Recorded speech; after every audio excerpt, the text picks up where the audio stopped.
марқұм Бауыржан Алиұлы бауырымыз бәукең айтатын еді, бір жігіт бар деп. Енді қуып жүрген ғой, кәдімгі.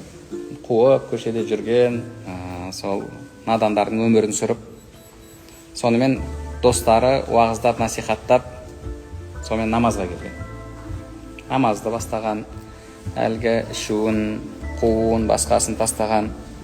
Сөйтіп достары енді сопы жігіттер, оған енді сен сүннетке сай киінуің керек, сақал қоюың керек, былай жылтырап жүруіңе болмайды деп, сонымен сақал қоян.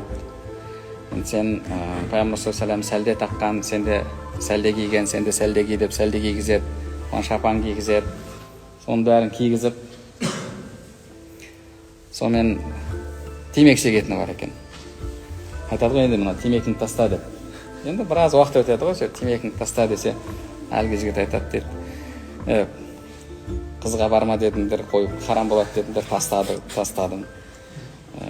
Ішпе дедіңдер, оны да тастадым. Намаз оқы дедіңдер, оны істедім. Сақал қой дедіңдер, оны істедім. Сәлде ки дедіңдер, оны істедім.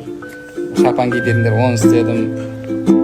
Енді бірақ қызығым қалды өмірде деп айтады дейді. Бұған деспеңдер деп айтады. Осы мен тоқтайықшы деп алды.